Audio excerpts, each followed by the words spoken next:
My name is Abigail, and for a fleeting moment I believed that the wedding aisle would be a pathway to a new, happy life. A simple woman with an 8-year-old son, Tim. From my previous marriage, I had dreams like anyone else. Love, companionship, and a stable family. Tim was skeptical about changes, but he'd warmed up to Henry, my new husband, quickly enough. We were small, imperfect, but content. That is until Clara happened. The wedding was a grand affair. Clara, as the mother of the groom, had somehow assumed the role of a wedding planner with dictatorial powers. The venue, the flowers, and even my gown. She had something to say about everything. The more she micromanaged, the more I felt like an outsider at my own wedding. Abby, don't you think you should reconsider that dress? It's a bit, well, plain for the grandeur my Henry is accustomed to. Clara scoffed as I tried on my bridal gown. Actually, I really love this dress. I defended, trying to catch Henry's eyes in the mirror, hoping he'd step in. That's just how she is, Abby, Henry mumbled, not meeting my eyes. She means well. The night before the wedding, as we were setting up, Clara berated the florist for the choice of roses. Don't you have something more exotic? These are just so common, much like Abby's taste. This time, I couldn't contain myself. Clara looked at me as if I were an irritating fly. She couldn't swat away. My son deserves the best, and if you can't provide it, then someone has to. Henry was right there, but he said nothing. He just sighed, giving me a look as if to say, what can we do? The final straw came during the wedding reception. Tim, nervous but excited, had prepared a small speech. As he stood up to speak, Clara loudly whispered, "Oh God, what is the child going to babble about?" I felt my face flush with embarrassment and anger. I looked at Henry, waiting for him to defend our new family. He did nothing. As Tim nervously read his heartfelt speech, I realized I had made a monumental mistake. I was now tied to a man who would never stand up for me, and worse, to a woman who would forever undermine me. That night, I held back tears as I slipped into my wedding bed. Henry sensed my unhappiness but dismissed it with a wave of his hand. You know how mothers are, Abby. Give it time. Time for what? For her to completely belittle me? For you to finally stand up for your wife? I asked. Henry sighed. You're making a big deal out of nothing. Okay? Tomorrow is a new day. Yes, a new day. The first in a series of miserable days that were to come. But back then I didn't know that. I laid there, staring at the ceiling, pondering the gravity of the vows we just made. Vows that already felt broken. After the chaos of the wedding, I foolishly thought that life would settle into some semblance of normalcy. Henry moved into the home that Tim and I had made for ourselves over the years. This should have been a joyous period, a honeymoon phase filled with new beginnings. But Clara's influence was as invasive as ivy, creeping through the cracks and choking the life out of our new family. The first visit happened just a week after our wedding. It was a Sunday, and I was busy making a family dinner, something to celebrate our first week as a married couple. The menu was classic comfort food, roast chicken, mashed potatoes, and steamed vegetables. I was just setting the table when Clara breezed into our home like an unexpected cold front. Oh my, what an interesting spread, Clara declared, as if she were a judge on some kind of culinary TV show. Her eyes roved dismissively over the dishes on the table. I thought it would be nice to have a home-cooked meal for our first Sunday dinner together, I explained, trying to hide my annoyance. That might be what you're accustomed to, but Henry was raised with more sophisticated tastes, Clara countered, twisting her lips into a sly smile. Mom, Abby worked hard on this. Let's just enjoy the meal. Although Henry had spoken, his words were like a deflated balloon lacking force or conviction. I couldn't help but wonder, was this an ally or another passive observer in my life? We sat down for dinner, but Clara's eyes didn't miss a thing. She commented on how the living room could use a woman's touch, hinting at its inadequacy. She criticized the way Tim held his fork, offering to enroll him in etiquette classes. And when I finally brought out my homemade apple pie, a family recipe passed down from my grandmother, she took one bite and said, "Oh dear, did you mistake salt for sugar?" The air was so thick with tension you could slice it with a knife. Tim looked increasingly uncomfortable, shrinking in his seat like a violet. Henry ate his meal in silence, refusing to make eye contact with anyone. Clara, you've made your points. Is there anything you actually like about this place? Or are you just here to make us feel unwelcome in our own home? I finally burst out, unable to contain myself any longer. Clara looked at me with feigned surprise, as if she had been offering constructive criticism all along. I'm just trying to help you be a better fit for my son. Henry sighed and finally spoke up, albeit weakly. Mom, let's keep the criticism down, okay? But I'm just saying, Clara began. No, Mom. Enough, Henry interrupted, but the lack of force in his words made them almost meaningless. Clara pursed her lips and went quiet. But the damage was done. We finished our meal in silence, each bite tasting like sawdust. When Clara finally left, the house felt like a battleground after a war, scarred and devoid of life. That night, as I cleaned up the kitchen, I wondered how many more of these family dinners I could endure. Tim, who had retreated to his room right after dessert, was the silent victim in all of this. And Henry, he was becoming more of a mystery each day. A man who seemed torn between two worlds, neither of which he was willing to fully inhabit. Henry came up behind me, wrapping his arms around my waist. "She'll get better, Abby. You'll see." I wanted to believe him. But as I looked around my own home, a place that had once been my sanctuary but now felt like a hostile territory, I couldn't help but wonder, would we ever truly be a family? Or were we doomed to live in the shadow of a woman who seemed hell-bent on keeping us apart? By the time winter rolled in, the tension in our home had reached its boiling point. Every visit from Clara turned into a grueling ordeal, each insult cutting deeper than the last. Tim had become increasingly withdrawn, and even Henry seemed to sense that things were unraveling. But instead of standing up to his mother, he suggested I make more of an effort to get along with her. "I don't know how much more I can take, Henry," I said to him one evening as we lay in bed. "Your mother treats this house like it's her kingdom, and we are merely her subjects." Henry sighed, rolling onto his side to face me. "She's a strong personality, sure, but she's also my mother, Abby. Can't you try to see the good in her?" Before I could respond, my phone buzzed on the nightstand. It was a text from Clara. "How about a car ride tomorrow evening? Just the girls and Tim? We can clear the air." I looked at Henry, puzzled. "Me? Your mother wants to go for a car ride to clear the air.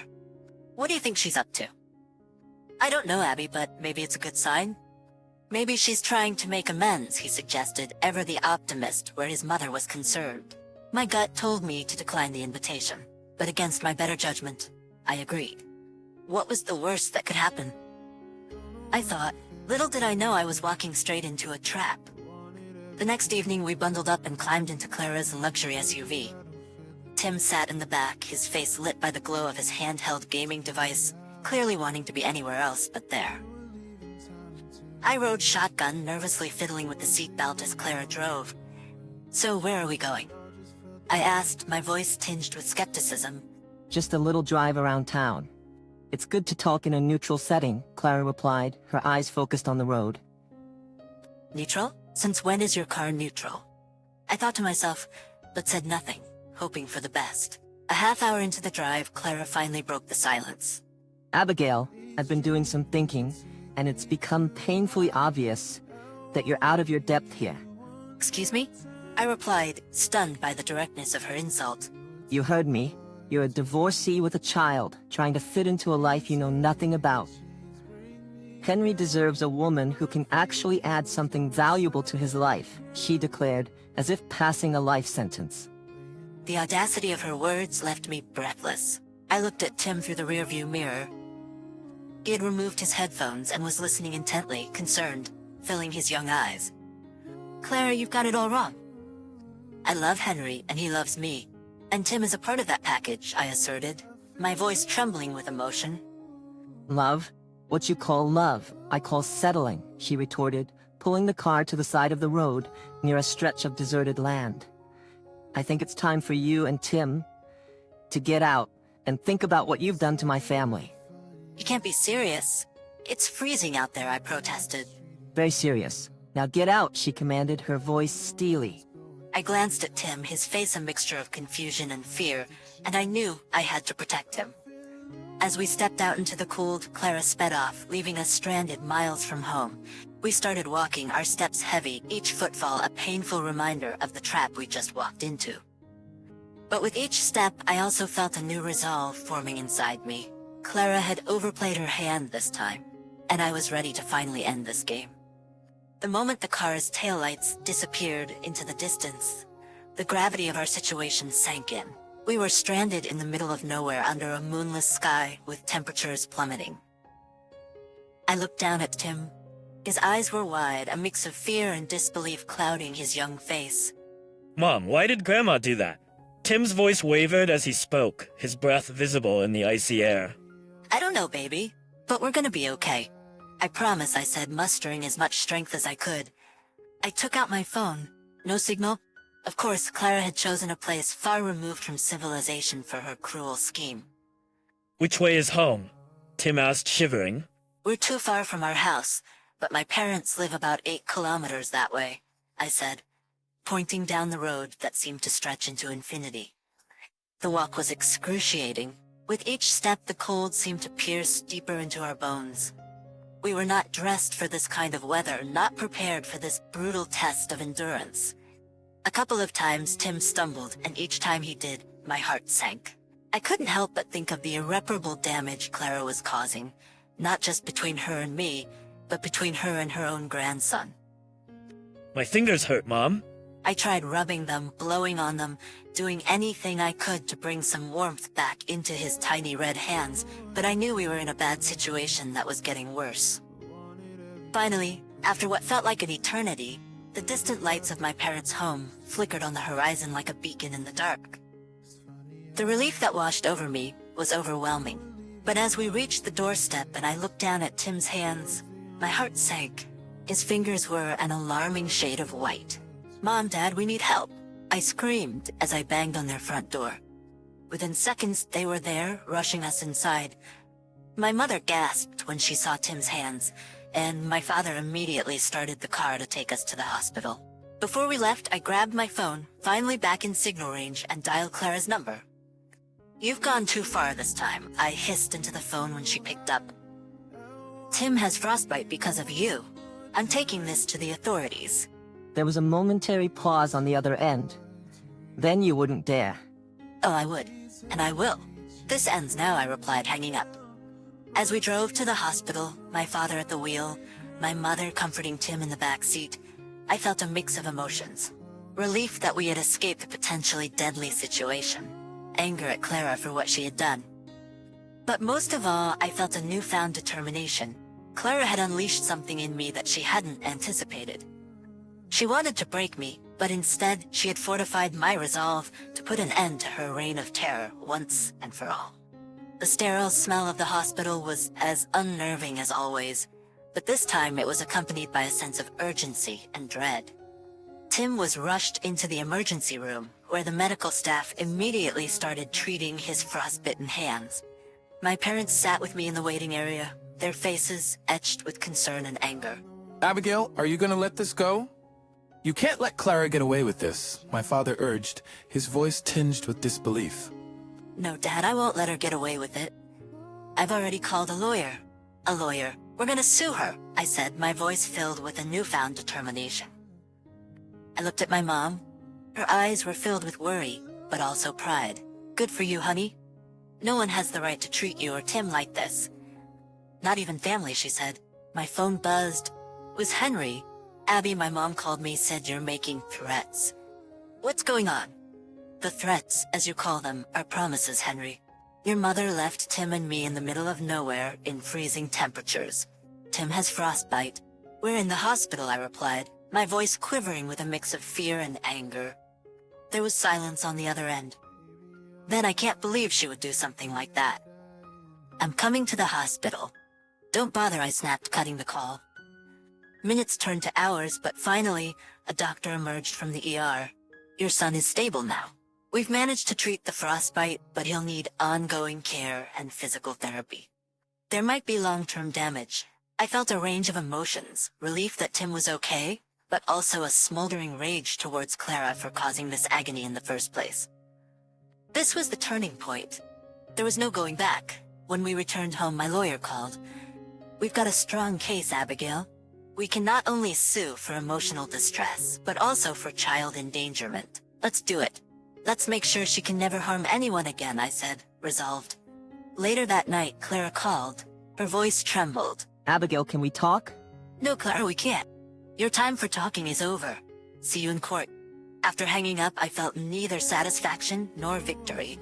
Those emotions would perhaps never come in a situation as ugly as this, but what I did feel was empowerment. For the first time, I was taking control of my life, standing up against the tyranny that Clara had imposed on us for so long. The road ahead was uncertain, filled with legal battles and probably a divorce. But one thing was clear. I was no longer the woman who would be pushed into the corner, who would be silenced and mistreated. This was my turning point, and from here on, there would be no looking back. The courtroom was a whirlpool of tension, but as I sat there awaiting the verdict, I felt a sense of clarity I hadn't felt in years. Across from me, Clara looked visibly distressed, her eyes darting between her lawyer and the judge. Henry was there too, but we hardly exchanged glances. We had become strangers, bound only by the impending legal outcomes. Does the prosecution have any closing statements? The judge inquired, his eyes scanning the room.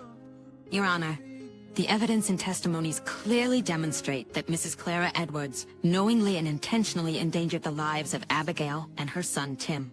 My lawyer rose from his seat. This wasn't just a family dispute. It was a calculated act of cruelty that could have resulted in a far greater tragedy. The room fell silent as the judge turned to Clara's defense attorney.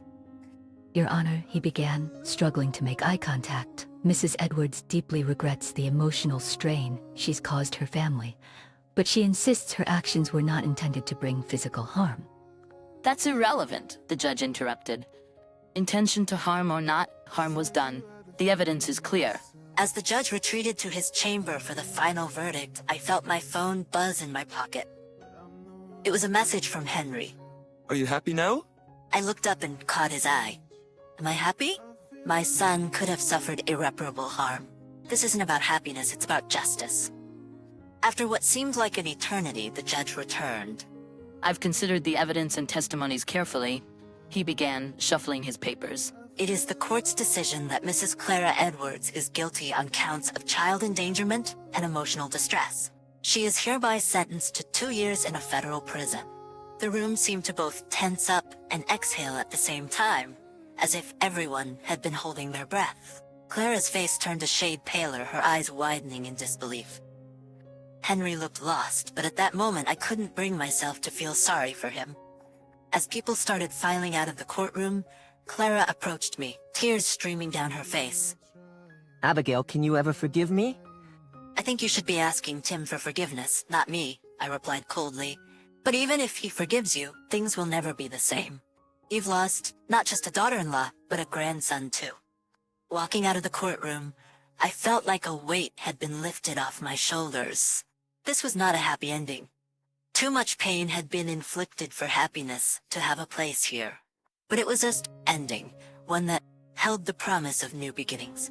That evening, I sat down with Tim and explained that his grandma Clara would be going away for a while. Why, Mom? He asked, his eyes full of questions, too, I didn't have simple answers to. Sometimes people make very bad choices, and they have to face the consequences, I said, pulling him into a hug.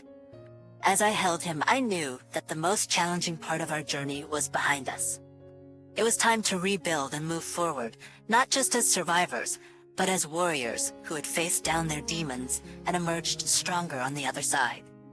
And so we did. I filed for divorce, focused on Tim's recovery, and took time to heal. No, things would never go back to the way they were, but they could serve as a shield against the evil. And so we did. I filed for divorce, focused on Tim's recovery, and took time to heal. No, things would never go back to the way they were, but they could certainly get better. And in that promise of better, I found my revenge, my justice, and my peace.